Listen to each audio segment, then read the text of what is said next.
días, amigos de Agenda Económica. Gracias por estar una vez más en su programa La Costumbre, de 10 a 11 de la mañana los domingos en el canal 27.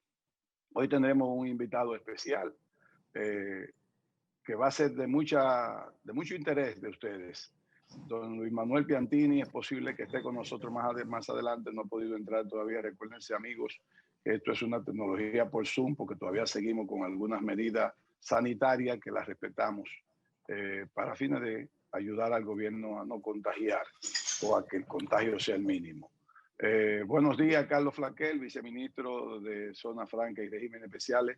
Pertenece al Ministerio de Industria y Comercio, es un viceministerio que quiere explicar, ¿no? y decirle a República Dominicana cuáles son los planes que tiene el Ministerio de Industria y Comercio desde ese viceministerio. Buenos días, Carlos Flaquet. Gracias, Ezequiel, y muchísimas gracias por acogerme aquí en este espacio. Sí, es bueno que le digamos a nuestros amigos televidentes que Carlos Flaquel no es un improvisado. Carlos Flaquel es un profesional. Estuvo trabajando para Microsoft en Estados Unidos y trabajó 7 años en el puerto Caucedo en una posición importante. Por lo tanto, en cuanto a lo que es exportación, no es una persona que no conoce, al contrario, tiene mucha experiencia. Así que con él vamos a compartir en este programa y esperemos que cumpla con las expectativas de nuestros televidentes. Carlos, yo soy una persona, yo no soy un periodista, yo soy un comunicador en la materia económica. Por lo tanto, me disculpa cualquier pregunta que te haga, tal vez fuera de un orden periodístico. Para nada, para eso estamos aquí. Sí. A mí me gustaría que te presentara el viceministerio, que dijera cuáles son los planes estructurales para luego irnos al detalle, para que podamos ir entendiendo cuál es tu fin de comparecer en Agenda Económica. Perfecto, y nuevamente gracias por acogernos acá en este espacio.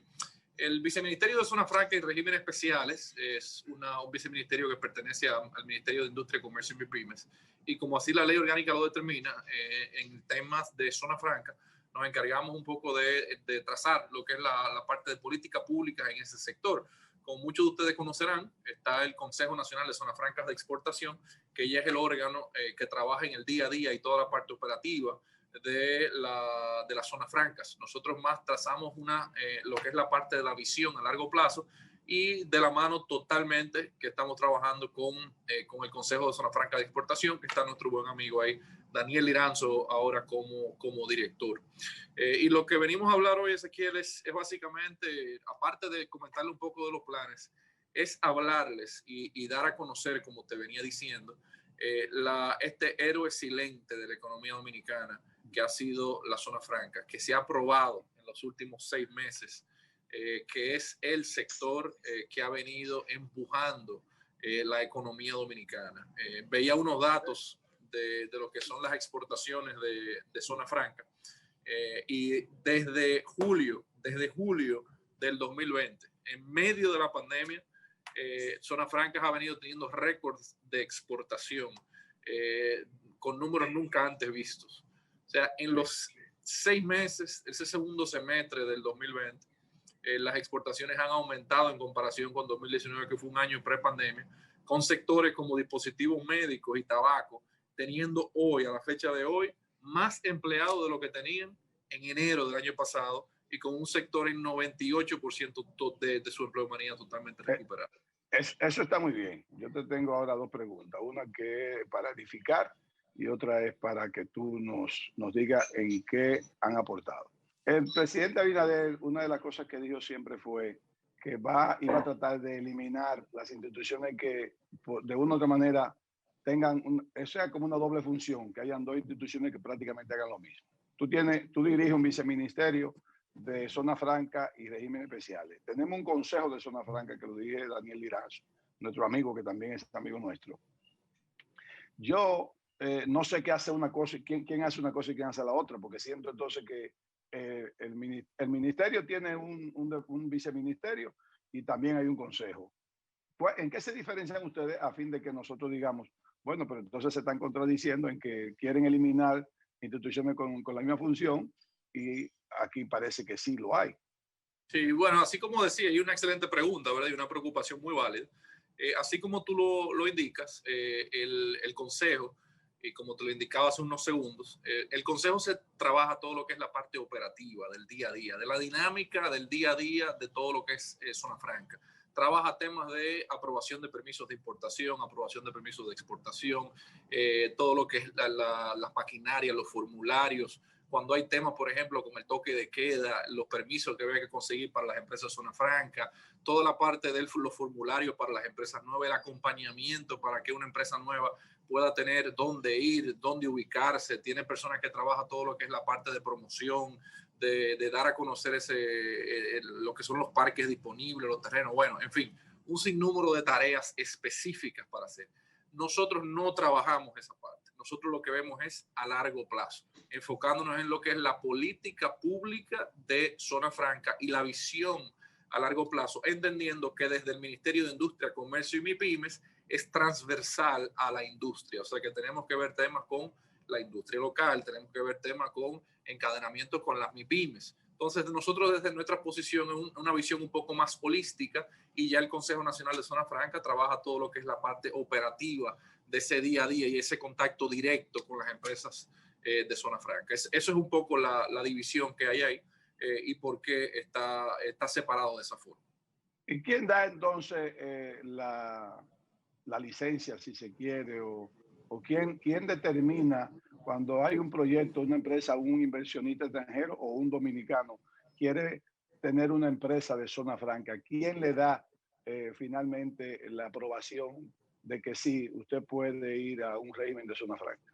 Primero pasa por el Consejo Nacional de Zonas Francas y luego nosotros tenemos una reunión cada 45 días, así como la ley lo determina, donde Industria y Comercio y MIPIMES, el ministerio, preside ese consejo, y es un consejo que está compuesto no solamente por el director del Consejo Nacional de Zona Franca de Exportación, sino también por otros miembros del sector público, como el Ministerio de Hacienda, la Dirección General de Aduanas, la Pro Dominicana, entre otros actores, y también actores del sector privado, que esto es algo único en ese esquema de estructura, donde tienen ahí también representantes de Adozonas, representantes de parques privados, y bueno, ya los actores que están siendo regulados, que también pertenecen de esta mesa, y gremios como la IRD, Adozona, entre otros. Eso es un poco la dinámica, así que para contestarte tal vez más a detalle tu pregunta, es un formulario que va y se llena en el Consejo, es una aprobación que tiene que pasar por el Consejo primero, y luego la aprobación final entonces pasa a lo que es el Consejo del Consejo de Zona Franca,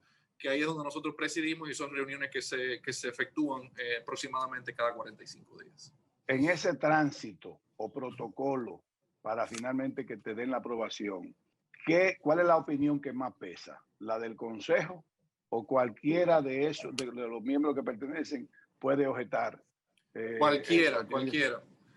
Nosotros ahí tenemos y así ha sido por años, donde cada opinión de cada sector que está perteneciendo a esa mesa es tomado en cuenta. Y si hay alguna objeción en alguna reunión, donde típicamente las objeciones se ciernen en lo que es el análisis de costo-beneficio, si una empresa y su esquema merece o requiere, más que merecer, requiere de esas exenciones, entonces definitivamente eso no se aprueba en esa reunión y pasa para un estudio mayor, y todas las decisiones que se toman ahí en su vasta mayoría cuentan con la aprobación de todos los presentes en esa mesa, y cada uno es necesario que cuente con esa aprobación. Pero ahí te digo algo, Ezequiel, que quisiera tratar con ese tema, porque aunque es válido la parte operativa, ¿no? Hay algo que nosotros tenemos que resaltar aquí. Nosotros venimos escuchando por un año, o tal vez más, 2 años, las oportunidades que tiene este país con suplirle a Estados Unidos. El concepto del nearshoring, tú lo has escuchado, ¿no? Sí. Ese concepto del nearshoring para República Dominicana, y esto es un statement un poco fuerte, pero no es una oportunidad. Y lo vuelvo a repetir, para nosotros el nearshoring no es una oportunidad. Tradúcelo y explícalo. Ok, traducido, nearshoring, ¿qué es? Producir cerca de los mercados de gran consumo, que es lo que es el concepto, donde antes o típicamente, y todavía lo es así, Asia es una gran potencia a nivel de manufactura, y le suple a grandes mercados como el de Estados Unidos. ¿Y qué ha sucedido? Que fue básicamente acelerado con el proceso de Trump, es un regreso hacia las Américas de la manufactura para tener una mayor cercanía con Estados Unidos, ¿verdad? Con los conflictos geopolíticos que tenían con Asia, etcétera. Y yo vuelvo y repito, para República Dominicana eso no es una oportunidad. ¿Ustedes saben por qué? Porque eso es una realidad, que es diferente a otros países que lo ven como una oportunidad. Nosotros hoy en día tenemos más de 5 empresas que han crecido en República Dominicana, existentes, que han decidido crecer en República Dominicana versus seguir en Asia y poner esa producción en Asia. Nosotros tenemos empresas como Jaico, que está en la zona franca de las Américas, que está prácticamente triplicando su capacidad en República Dominicana. Porque tú sabes lo que le fabrican, Ezequiel. Fabrican los swappers, que le dicen los swappers americanos, los Swiffers, a Procter & Gamble.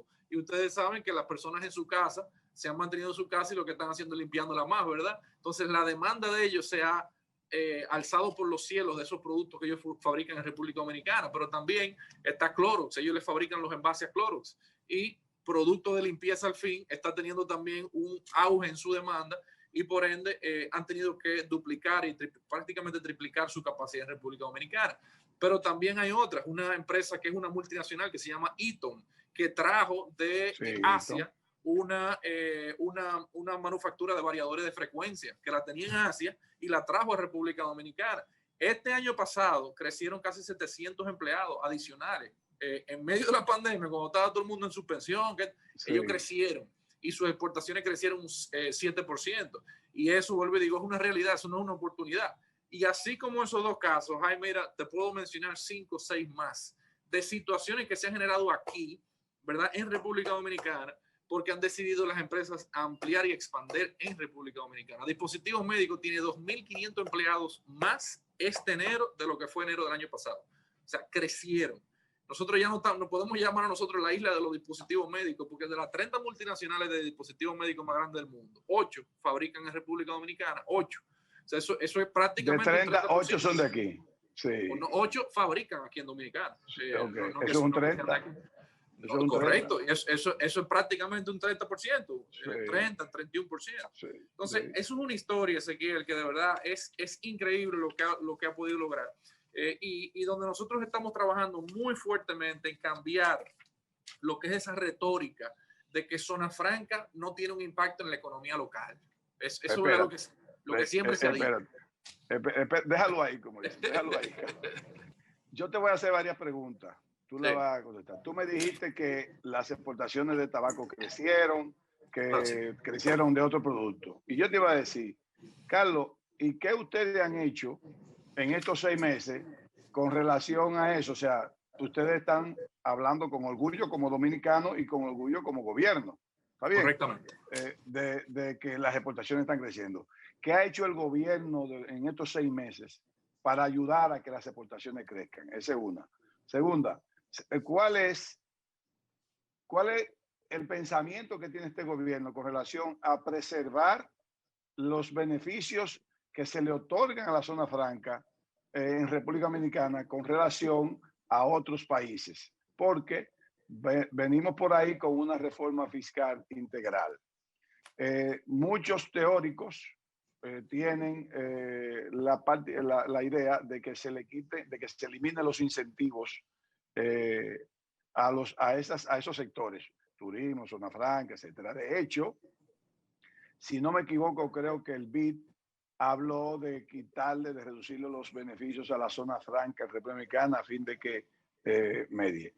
Hemos nosotros desde el programa Abogado Porque No, de hecho, Luis Manuel Piantini, que es uno de nuestros principales exponentes en el programa, ha dado la idea de que nosotros nos pongamos como zona franca completo.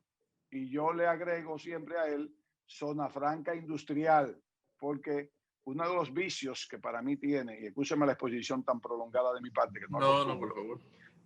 Uno de los vicios que tiene para mí los regímenes de zona franca en República Dominicana es que le dan categoría de zona franca a cualquier persona o a cualquier empresa. Me explico. Yo no sé cómo aquí tenemos como zona franca a chatarreros. Yo no entiendo eso. Incluso hay regímenes especiales de chatarreros. Yo no sé cómo una persona que está recogiendo hierro viejo en la calle lo ponen con categoría de zona franca. Eso puede ser una exportación. pero no como categoría de zona franca, porque al final tiene ventajas que no debería tenerla. Además, son sacrificios que el Estado está asumiendo. Entonces, yo no sé si grabaste todo lo que te dije. Si es así, lo si no tengo, te lo pero repito por parte. Hice mi chivito por aquí, así que Okay, tengo la pregunta. No, mira, para responderte la pregunta, la primera pregunta, que te hago primero una introducción, y es que realmente Zonas Francas, y así como lo veníamos mencionando antes de salir al aire, realmente fue impulsada por muchos años por doña Luisa Fernández, ¿no? Que hizo un excelente trabajo de defensa del sector, y te lo digo porque yo estuve en el sector, como te decía, desde Caucedo, trabajando como director de logística allá, y lo vi en primera mano. O sea, que hizo Doña Luisa me daba mucho boche. Doña Luisa me daba muchísimo boche en el programa. Bueno, yo la adoro, yo la adoro. Como dice un familiar mío, si te da boche porque te quiere, porque si no te quisiera no te lo dijera. Así que yo también recibí mi par de boche bien merecido. Así que nada, te decía que se hizo un excelente trabajo, y nosotros lo que estamos construyendo sobre una buena fundación, ¿verdad? Sobre un buen fundamento, que eso es importante mencionarlo y hay que darle crédito a quien crédito merece. Ahora bien, ¿qué hicimos nosotros? Nosotros, como yo vengo del sector y no soy ajeno a él, nosotros tratamos de que desde la entrada nosotros hiciéramos, o como dicen los americanos, hit the ground running, o sea, chocar el piso corriendo. Y en ese sentido nosotros hicimos una agenda de lo que le llamamos el relanzamiento de la zona franca. Una agenda que se basa en 5 ejes primordiales, y lo trabajamos de la mano con Adozona para nosotros tener una clara agenda de puntos. Y uno de esos puntos, o 2 de esos puntos que te voy a mencionar, primero fue una agenda de relacionamiento, donde nosotros dijimos, en vez de salir a buscar nuevas empresas que puedan estar por ahí, que eso es importante, vamos a llamar a las existentes que están en proceso de ver qué hacen, para nosotros darle todo el apoyo para que lo hagan aquí. Entonces, en ese sentido, se hicieron varias reuniones donde el ministro Bisonó participó directamente, hablando con los altos ejecutivos de cada una de esas empresas, para darle todas las condiciones que ellos necesitaban y toda la ayuda que ellos necesitaban a nivel de permisología, de trámites, de esto, de aduanas, de esto, lo otro, para que ellos agilizaran, y en vez de tomar 3, 4, 5 meses, lo pudieran hacer en un mes. Eso es una de las cosas. Y otra de las cosas fue de que nosotros utilizamos ahí también un dinero que había disponible, remanente de algunas actividades, para nosotros hacer un plan de relacionamiento y de promoción en ese sentido. Y no es una promoción de venga a invertir en República Dominicana, sino más bien de que las noticias, esas que yo te acabo de dar, esas 2 o 3 noticias que te acabo de dar ahí, se dieran a conocer allá afuera, y que eso sirviese como una gasolina, ¿no? Para lo que es esas empresas que están buscando qué hacer o dónde ampliar sus líneas de producción. Así que por ese lado, vuelvo y te repito, definitivamente encontramos un buen fundamento, una buena base sobre la cual construir, pero nosotros no hemos parado desde el día 1. Desde el día 1 nosotros no hemos parado, y ha ayudado definitivamente que yo vengo de ese sector. Permítanos hacer una pausa, Carlos, y tú continúa con los 5 pilares. Si tú quieres, de hecho, cuando iniciemos el siguiente segmento, inicia de nuevo con el primer pilar para que la gente no pierda un poco el hilo. No nos corten, amigos, manténgase con nosotros.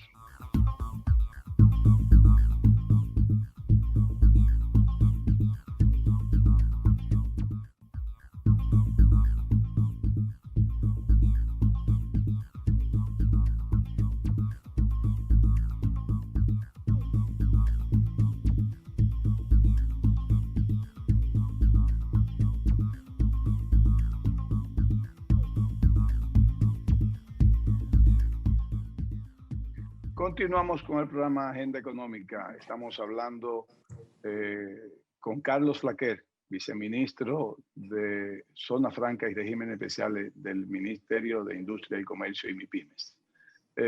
Carlos, estábamos hablando en el segmento anterior de qué ustedes comenzaron a planificar hacer en pro de promover, de aumentar las exportaciones de Zona Franca. Yo prefiero que tú comiences de nuevo con los 5 pilares.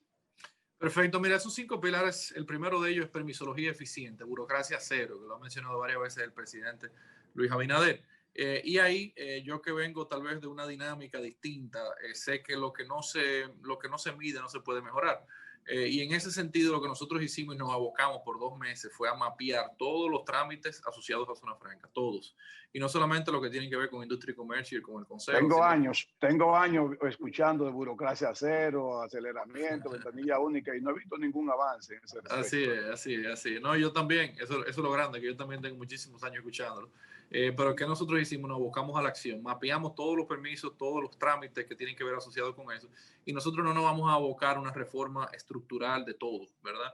Nosotros vamos a buscar cosas específicas que nosotros podamos ir mejorando y trabajando en eso. Como por ejemplo, la DGI ya ha trabajado en un plan de mejorar y hacer mucho más eficiente todo lo que es el tema del carnet de exención de ITEVIS, de esa solicitud que hay, había varios trámites ahí que había que hacer, donde ya lo han mejorado y han reducido un 50% todo el tiempo ahí que se requería para eso. Nosotros también estamos trabajando en una propuesta para todo lo que es la parte del permiso de la construcción, porque ¿qué sucede? Una empresa le dice que sí, firma el contrato, pero el desarrollador del parque tiene que esperar 4 o 5 meses para empezar a construir. Entonces son 4 o 5 meses que la empresa no contrata, entonces son 4 o 5 meses que no se le paga al constructor para que empiece la obra. Entonces eso retrasa innecesariamente. Entonces en esos temas nosotros estamos trabajando y eso es uno de los atrasa los contratos de compra y venta. Todo. Por lo que te digo, son 4 meses donde hay un letargo ahí, donde no hay una dinamización de la economía. Y la empresa ya dijo que sí. Y esa permisología municipal o local, donde hay un retardo, eso es un poquito más complejo, intencionado.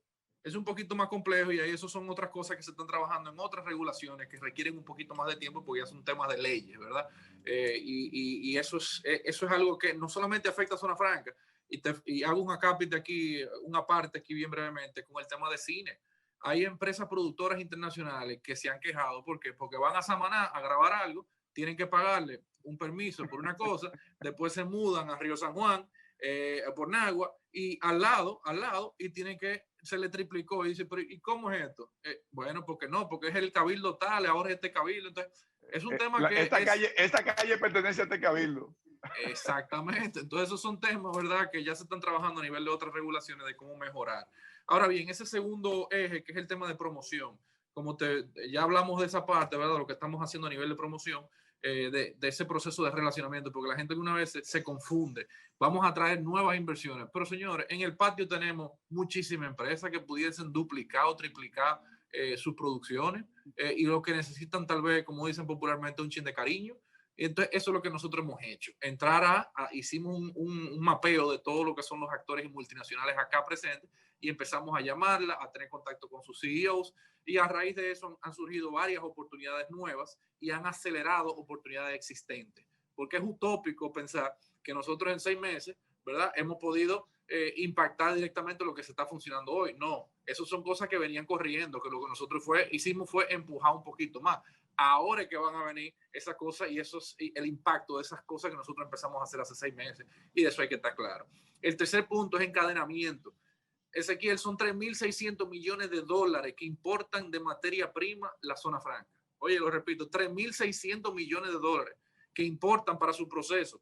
Una pequeña fracción de eso, solamente un 20%, está siendo suplida por el mercado local. Solamente un 20%. Entonces, hay una oportunidad grandísima para que esas empresas Zona Franca, en vez de estar importando, lo compren localmente. Y ese sí es un proceso donde nosotros lo hemos impactado directamente y recientemente, ayer lanzamos una herramienta de categorización de proveedores donde nosotros vamos a empezar a ayudar, porque el tema no es que no haya suplidores aquí, es que haya suplidores con la calidad necesaria para la Zona Franca. Entonces, eso es una gran brecha ahí que nosotros tenemos que cerrar. Pero ahí te interrumpo en ese tercer pilar. Mira, una de las cosas que ese tercer pilar tiene de obstáculo son las certificaciones industriales de procesos, que en las empresas dominicanas, como la mayoría se quedó donde lo más fácil era exportar a Haití, y Haití no exige nada de eso, ellas se quedaron rezagadas en no buscar esos permisos y no avanzar en materia de proceso y en materia de tecnología. Entonces, como esas zonas francas sí se valen o se rigen por empresas extranjeras regularmente que ya tienen desde la matriz toda esa exigencia, las locales no lo tienen. Eso es así. ¿Cómo el gobierno o cómo ustedes tienen previsto ayudar a ese tipo de situación? Ahí te voy, porque ha sucedido una dinámica muy interesante. ¿Cuál es? Por un lado, la pandemia, donde los suplidores locales que han dicho, yo voy a tener que buscar algo que hacer porque el mercado local no me lo está consumiendo. Entonces ya se está dando cuenta de la oportunidad. ¿Por qué? Porque Zona Franca siempre se mantuvo operando. Entonces las empresas que sí le suplían a Zona Franca se mantuvieron operando sin ningún problema. Eso es por una parte. Pero la otra parte, ¿tú sabes cuál es? Las mismas multinacionales que se dieron cuenta de que tienen que entrar ahora a desarrollar suplidores locales. Porque cuando hubo una rotura de la cadena de suministro, cuando de Asia dejaron de venir los contenedores para acá, para República Dominicana, se quedaron sin materia prima. Y no solamente eso. ¿Tú sabes cuánto está un contenedor de Asia a República Dominicana ahora mismo? ¿Saben cuánto sí, está? 8.000 y 7.000. Bueno, 8.000 hace 2 semanas. Hoy en día está en 10.500. Entonces, eso típicamente está a 2.500, $3.000. Te lo digo porque yo sé, yo vengo de ahí. Y entonces eso ha triplicado los costos. Entonces, ¿qué dicen las empresas? Aquí hay que buscar suplidores locales. Entonces, ¿qué estamos haciendo nosotros? Nosotros estamos trabajando en los mecanismos porque hay mecanismos para venderle a Zona Franca, donde primero la materia prima tú la tienes que traer como admisión temporal para perfeccionamiento de activos en aduana. ¿Por qué? Porque es una materia prima que tú no vas a pagar impuestos porque tú le vas a suplir a Zona Franca. Y eso es un proceso que típicamente te puede durar 2 o 3 semanas y eso retrasa mucho. Y hay otras aprobaciones asociadas a eso y hay una doble fiscalización de la DGI que va asociada con ese tema que nosotros hemos estado trabajando para hacérselo más fácil a las empresas locales poder encadenarse y poder trabajar en esa parte. Y aparte de eso, herramientas como la que te digo, donde esa herramienta de categorización, tú sabes lo que tiene. Por un lado, las empresas y lo que están demandando, todas las empresas de Zona Franca de dispositivos médicos en esta primera etapa están poniendo sus necesidades, cajas, plástico, ropa, lo que tú quieras. Y por el otro lado, los que quieren suplirle y nosotros en el medio trabajando en los estándares de calidad que requieren estas, pero todo basa en la demanda que está ahí y eso es lo interesante de esa plataforma. Pero sigo, el cuarto pilar, capital humano. Un momentito. En esa parte, porque esta parte es muy interesante. Como aquí hay muchas empresas pequeñas que tal vez no tienen la capacidad para suplir la demanda de esas compañías de Zona Franca que requieren materia prima, se está previendo hacer una especie de clúster donde hay muchas empresas pequeñas que pueden sumar. Ya existe. Por lo menos del lado de Zona Franca existen los clústeres. Hay varios clústeres, entre ellos los que está el clúster de dispositivos médicos, que coincidencialmente tuve una reunión con ellos esta mañana, el clúster de logística, que es un clúster donde yo fui coordinador general por 2 años, y también está el clúster de call center y BPO, aparte del clúster de calzado también que hay. Eso es en el tema de Zona Franca. O sea, Zona Franca está asociada bajo la sombrilla de Adozona, bajo ese concepto. Pero nosotros le estamos dando duro a eso, Ezequiel. Mira, yo te dije que tengo mi chivo aquí. Yo tengo aquí lo que son las compras que han hecho la Zona Franca en el mercado local en los últimos 5 años. Sí, pero eso déjamelo tranquilo porque yo quiero que tú hables del cuarto pilar. Bueno, el cuarto pilar, que es capital humano, ¿verdad? Nosotros no podemos pensar en que vamos a hacer el hub de industrial más grande de América Latina si nosotros no trabajamos lo que es la parte de capital humano. Hay una necesidad ahora mismo de las empresas de Zona Franca que están tratando de contratar técnicos y la demanda no va de la mano con la oferta y hay un gap. Entonces nosotros estamos trabajando entre esas propuestas que estamos haciendo para que muchas de las becas que se otorgan, un gran por ciento de eso vayan orientados a ingenierías y donde nosotros estamos trabajando con las universidades para un proyecto de promoción de esas carreras y de las oportunidades que dan esas carreras. Para mí es muy satisfactorio ver cómo los gerentes de planta de las grandes multinacionales son todos dominicanos y de aquí van a otro lado. Eso no se veía antes. Antes las multinacionales que venían para acá tenían que traer los expatriados, uno de Costa Rica, uno de Colombia, para manejar la fábrica. Hoy en día la está manejando dominicano, pero con lo bueno también hay presión, porque hay una demanda más alta de técnicos, pero por el otro lado hay una presión para seguir capacitando más técnicos. ¿Por qué? Porque se están creando más plazas de trabajo. Esas plazas de trabajo que yo te estoy diciendo que se están creando, en 30% son técnicos. Antes era el 10% nada más técnicos, hoy el día son 30%.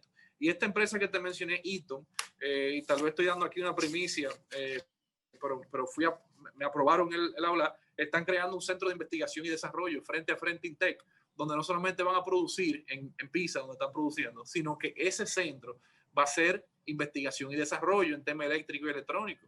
Entonces ahí van a ver 50 jóvenes diseñando productos, no productos nada más de lo que se fabrican en Dominicana, productos que se van a fabricar en toda la fábrica que tiene Eaton a nivel mundial. Pero eso es en un acuerdo con Intec. No, eso es un edificio que ellos tienen frente a frente Intec y ellos decidieron y eligieron ese lugar básicamente por la cercanía que tienen con una universidad que capacita tanto técnicos en temas de mecatrónica, eléctricos, etcétera. Así que eso es importantísimo y eso es un pilar que tal vez no es tan, me van a disculpar la palabra, pero no es tan sexy como los otros, pero al mismo tiempo es importantísimo a largo plazo si nosotros queremos tener una sostenibilidad de este sector en el transcurso del tiempo. Y el quinto, que es infraestructura, ¿verdad? Porque tú sabes que los parques de zona franca están en un 95% llenos. No hay espacio prácticamente. Lleno y viejo. Bueno, algunos. Y coincidencialmente esta misma semana se acaba de firmar un fideicomiso que firmó el presidente, donde nosotros, Proindustria y el Fiduciario de Reservas, está empezando con un fideicomiso que es para el remozamiento de los parques públicos. Y eso es una noticia importantísima, porque en un momento donde se necesitan tantos empleos, nosotros necesitamos mejorar la infraestructura de los parques públicos de zona franca. Es una necesidad.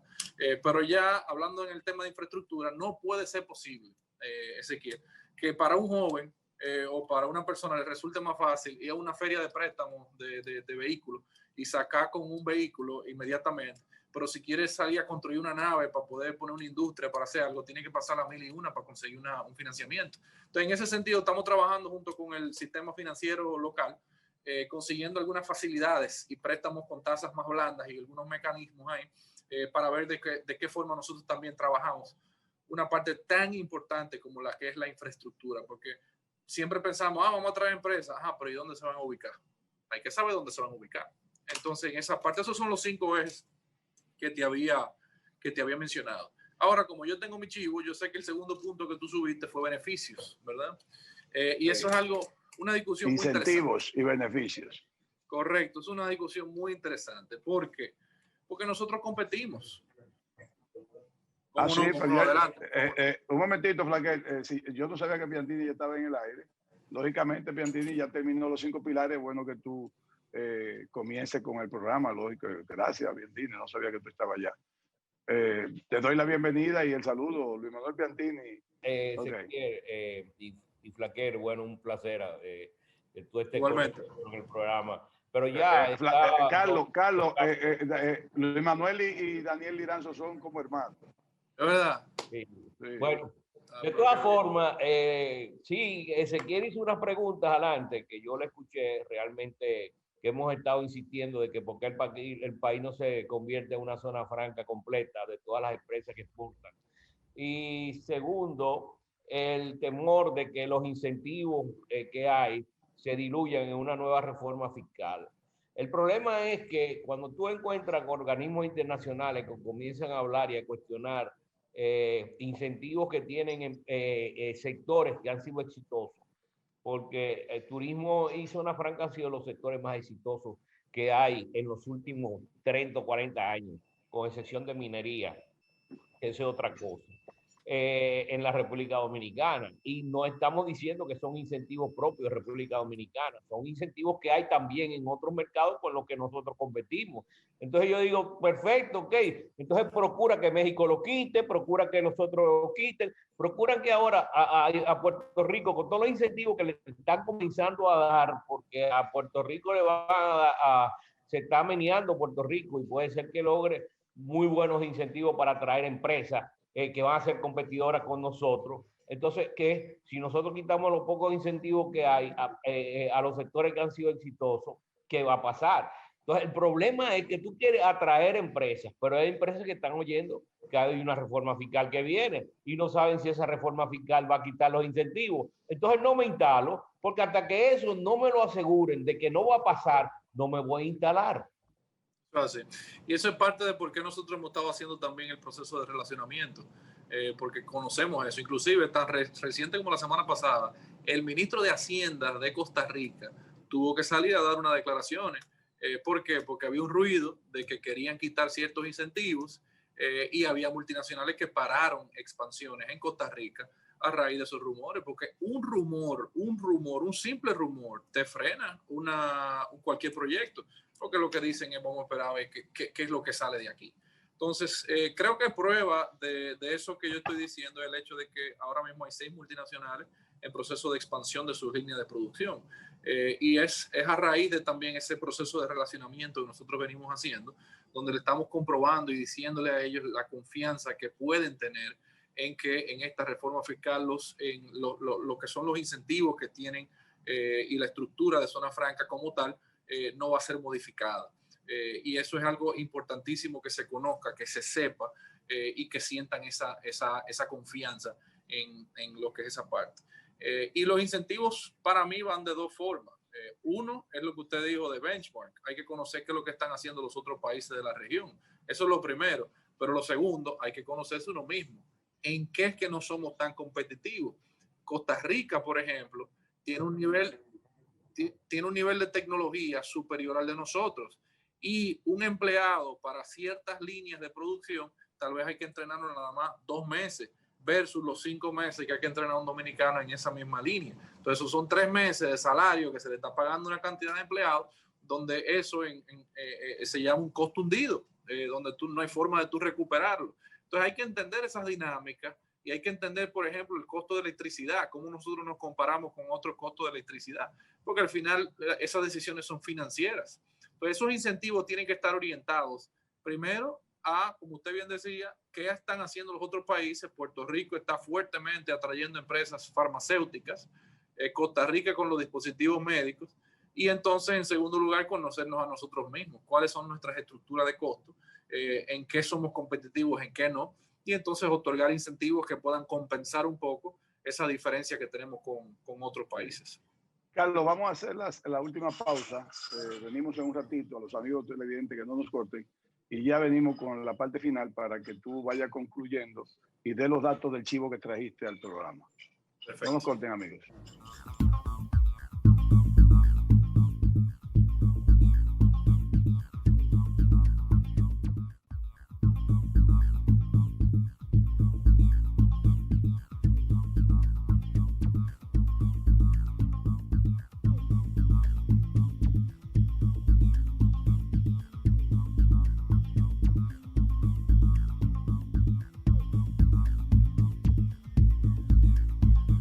Continuamos con el programa Agenda Económica. Gracias por mantenerse con nosotros. Seguimos conversando con Carlos Flaquer, viceministro de Zona Franca y Régimen Especial del Ministerio de Industria y Comercio y MIPYME. Queríamos, Carlos, que ir concluyendo. Luis Manuel, me gustaría que todavía seguimos con algunas inquietudes. Para agregar mi opinión en este programa de la idea de Luis Manuel, que viene ya por muchos programas, muchos meses, hablando de por qué República Dominicana no se convierte en una zona franca completa. Yo solamente quiero agregar que estamos hablando de zonas francas industriales donde tenemos bien claro que hay procesos de transformación, porque República Dominicana tiene continuó con su mal hábito, de acuerdo a mi punto de vista, de darle categoría de zona franca a cualquiera. Ya hay zona franca de paca, hay zona franca de metalera, de gente que recoge hierro viejo en la calle y lo exporta y de una vez va a zona franca. Entonces, eso como que no estoy de acuerdo. Y te agrego una pregunta para que tú la contestes. ¿Cuáles son los controles que tiene el gobierno a través de sus diferentes instituciones, ya sea el Consejo, ya sea el Viceministerio, a fin de vigilar la buena ética, el buen desempeño de las empresas de zona franca y de los miembros ejecutivos que la componen, puede ser los dueños? Me explico, que no haya subvaluación, que no haya tráfico de influencia, que no haya, o sea, porque recuerda que vivimos en un mundo de certificaciones donde hay que preservar el buen comportamiento, la buena ética. ¿Qué controles tienen ustedes como gobierno? Sí, mira, digo, empezando de atrás para adelante, creo que el proceso de tecnificación por el que hemos pasado, donde ya hay sistemas tecnológicos mucho más robustos de lo que había antes. La tecnología lo que te da es trazabilidad, ¿verdad? Y estos sistemas de interoperabilidad que, por ejemplo, aduanas está haciendo con DGI, donde hay un cruce de información de aduanas a DGI y entre diferentes otras instituciones, yo creo que es clave para eso que tú estás diciendo, ¿verdad? Porque es imposible tú controlarlo todo. Eso es como los sistemas de gestión de riesgo en los puertos. Tú no puedes verificar todos los contenedores, porque si tú te pones a verificar contenedor por contenedor, entonces eso va a causar un entaponamiento ahí que va a salir, como dicen popularmente, más cara la sal que el chivo. Entonces tú haces un proceso de gestión de riesgo, tú evalúas quién tiene perfiles más sospechosos que otros y tú haces ese análisis y haces una indagatoria sobre aquellos que tienen un perfil de riesgo más alto. Entonces yo creo que eso viene a raíz de la tecnificación y de todo el proceso que viene sucediendo a nivel de gobierno con la integración de tecnología en su proceso. Eso por ese lado. Ahora, con la otra parte, que es muy interesante esa pregunta, Ezequiel, que haces. Aquí hay algo que hay que entender, que es que la fisionomía de la globalización ha causado, ¿verdad?, que surjan servicios y actividades que antes no estaban contempladas. En la ley 890, en el 1990, yo estoy seguro que no se estaba contemplando el tema de los call centers y de los BPO. El BPO es el Business Process Outsourcing. Tú sabías que si tú te pones malo en una ambulancia en Boston, te pones malo en Boston y te llevan en una ambulancia y tú no sabes hablar inglés, esos médicos, esos paramédicos le dan un botón y quien traduce es una persona aquí sentada en República Dominicana que le está traduciendo a esa persona allá. Es un proceso que se hizo outsourcing, no es simplemente un centro de llamada, es ya parte del proceso operativo de cualquier empresa en la que nosotros estamos integrados.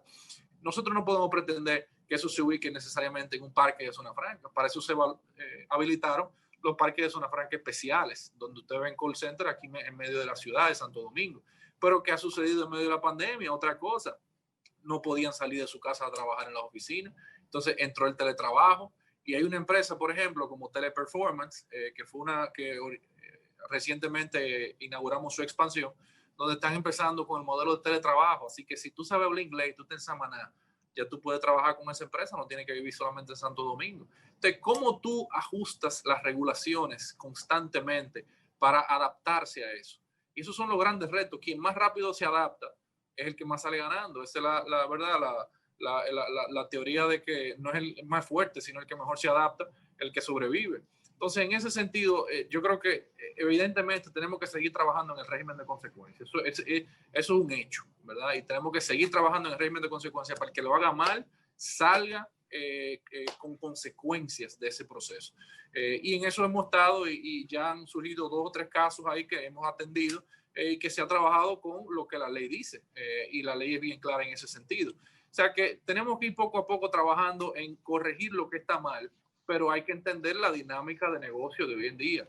Esa parte de servicios logísticos, por ejemplo, nos ha permitido a nosotros, y esto es algo que no mucha gente lo conoce, que IKEA tenga su centro de distribución en la República Dominicana. Todo lo que vende IKEA en la región pasa por República Dominicana.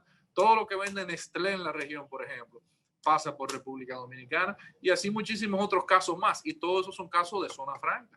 Entonces, es algo bien interesante para evaluar y ojalá tener más oportunidades el día de mañana para nosotros expandir sobre estos puntos. Tú empezando el programa, escúchame Luis Manuel, porque esto es interesante. Empezando el programa dijiste que ustedes en vez de buscar nuevas zonas francas o nuevas empresas, se decidieron primero a ver cuáles son las debilidades y lo que podía hacer el gobierno por las que ya estaban. Sin embargo, me dice, pero ¿por qué no buscar más? También, ¿por qué no promover el país como un país idóneo para industria de zona franca? Se están buscando más. Entonces nada al respecto. Claro que sí, claro que sí. Digo, le pusimos más prioridad por un tema de, ¿verdad? De inmediatez. Nosotros necesitamos empleo hoy, no necesitamos empleo en 2 años. Lo necesitamos como quiera, pero lo preferimos hoy. Pero en ese sentido, y la verdad que lamento no haberlo mencionado antes, nosotros hemos identificado, por ejemplo, utilizamos una base de datos que nos dio y nos arrojó en base a unas métricas que pusimos, unas 350 empresas de capital americano que están hoy en día operando directamente en Asia. Pero no solamente eso, sino que también le pusimos otra variable que era que estuviesen operando en ecosistemas ya creados en República Dominicana. Porque nosotros pensar que de repente de la nada vamos a empezar a producir vehículos eléctricos aquí es una utopía.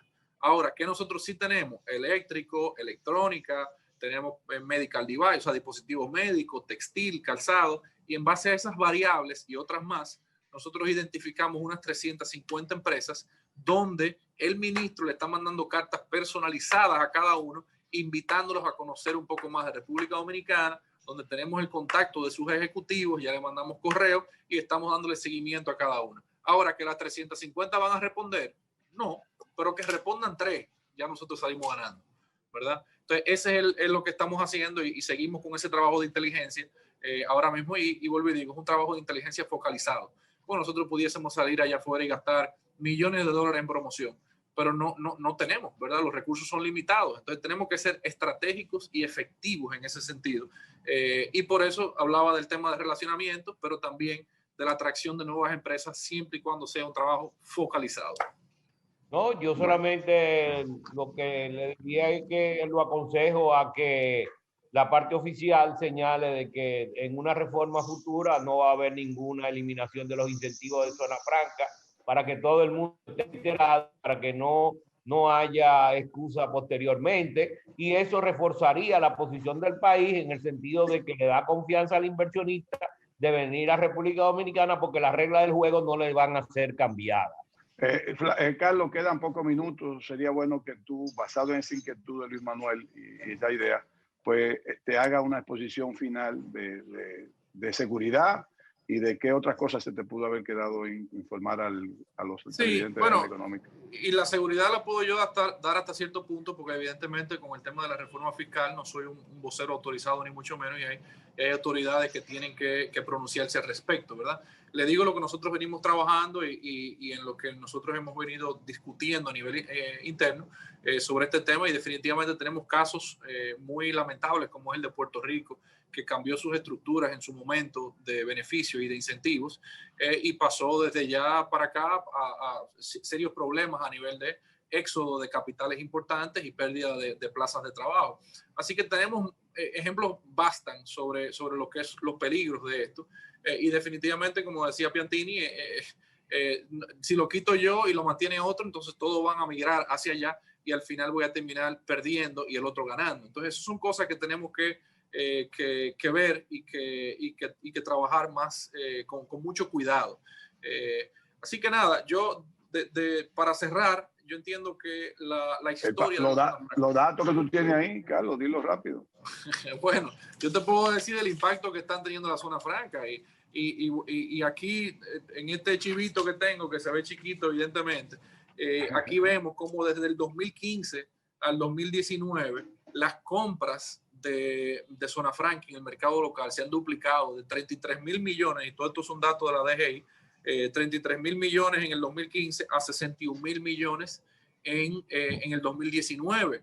Y esto es de el ejecutivo que viene y se queda en un hotel, que sale a comer a un restaurante, que trae a la familia, que se compra una cerveza, que fue al mall y compró un t-shirt, hasta el teléfono que tiene que pagarle el ejecutivo para que pueda hacer la llamada, o el autobús que tiene que contratar para mover a los empleados. O sea, todo eso, ¿verdad? Es un impacto, es una cascada, un efecto cascada que tiene sobre la economía, que por eso es que se dan los incentivos, porque de no darse los incentivos, esa empresa no estuviera aquí.